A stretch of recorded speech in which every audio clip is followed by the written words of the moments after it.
Olá, meu nome é Vinícius e nesse vídeo aqui eu vou falar um pouco sobre a carreira científica.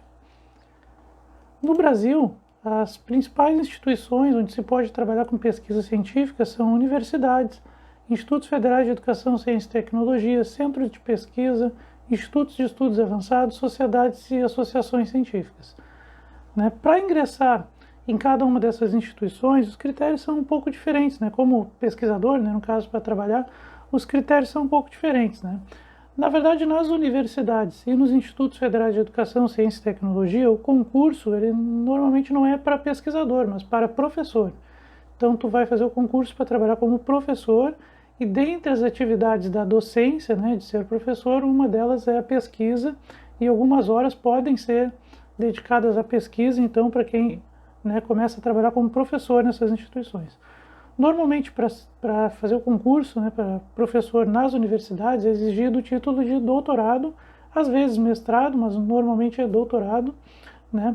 Nos institutos federais de educação, ciência e tecnologia, até por lei mesmo, uma questão legal, o ingresso é normalmente para graduados, então quem tem alguma graduação pode já fazer concurso para o Instituto Federal para institutos federais de educação, ciência e tecnologia, embora a titulação de especialista, mestre ou doutor, dê uma boa pontuação, vamos dizer assim, para quem faz o concurso. Mas a exigência mesmo é graduação. Em outras instituições, como centros de pesquisa, institutos de pesquisa, tu já pode fazer o concurso para ser pesquisador. Então, algumas instituições já prevêem que o cargo que tu vai ocupar logo em seguida do concurso vai ser como pesquisador. Nesse caso, muitas vezes tu pode até não ser professor, tu pode se dedicar diretamente à pesquisa. Então, são essas as instituições aí de trabalho no Brasil para quem pretende trabalhar com pesquisa científica. Seja qual for aí a instituição, o tipo de instituição, normalmente a formação do pesquisador vai envolver graduação, especialização. Especialização às vezes até pode ser dispensada, mas a graduação com certeza, quem vai trabalhar com pesquisa científica, vai ser um pesquisador profissional, vai precisar fazer. Mas a formação mais aprofundada da pesquisa, para a pesquisa profissional, é no mestrado e no doutorado, que são cursos de pós-graduação, que a gente chama cursos stricto sensu, especialização é lato sensu, e o mestrado e doutorado é stricto sensu. Stricto sensu porque vai se dedicar a se aprofundar em um tema específico de uma forma mais sistemática, mais acadêmica.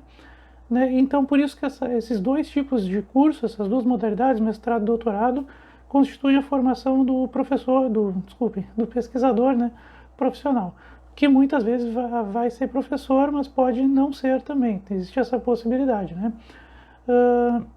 No mestrado, então, é a formação inicial do pesquisador, e ela se consolida, então, no doutorado, quando o estudante, o doutorando, ao final vai apresentar uma tese em que ele precisa dialogar e ultrapassar a fronteira do conhecimento, propondo algum resultado original para aquele fenômeno que está sendo estudado, para aquela temática. Bom, concluída então a formação profissional do pesquisador, ele pode se dedicar à docência. Então, normalmente isso até acontece, é muito comum professores já de universidades ou de institutos federais cursarem doutorado e depois do doutorado permanecerem na docência, realizar pós-doutorado, que é um estágio, na verdade, que se faz dando continuidade às pesquisas desenvolvidas no doutorado. Inclusive, muitas pessoas que terminam o doutorado e muitas vezes não são imediatamente ligadas a outra instituição, profissionalmente, acabam seguindo sua pesquisa em programas de pós-doutorado. É muito comum isso. Ou então pesquisadores já experientes, para ter uma experiência de pesquisa em outro local ou em outro país, às vezes também realizam um pós-doutorado em outro local. Também dando continuidade às pesquisas do doutorado ou propondo outras pesquisas novas, é comum se trabalhar com projetos, se propor projetos de pesquisa para essas instituições, já sendo profissional delas, e se desenvolver esses projetos. Então é uma possibilidade. E é sempre observando aí, né, os editais e outras atividades aí que as agências de fomento no Brasil, por exemplo, tem a CAPES e o CNPq, né, que tem editais para compra de materiais de pesquisa, para bolsas também, né? Então, quem é professor, por exemplo, pode propor um projeto de pesquisa, participar de editais e daqui a pouco ter algumas bolsas de iniciação científica para estudantes, bolsas de mestrado, de doutorado, né? Orientar estudantes de mestrado, de doutorado, orientar a iniciação científica. Então, essas são as atividades aí de quem pretende seguir, né, carreira científica.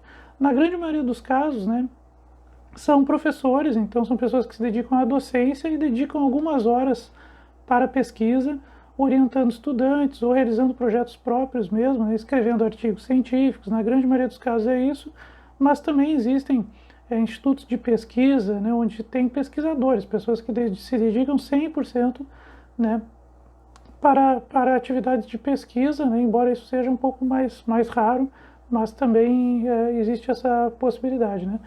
E o pesquisador está sempre observando, então, né, os editais das agências de financiamento, fazendo projeto de pesquisa, né. Então, é mais ou menos essa a vida da carreira científica, aí, né, da pesquisa científica no Brasil, pelo menos, né. Em outros países também não é muito diferente, né, esse percurso, mas é mais ou menos essa a ideia, então.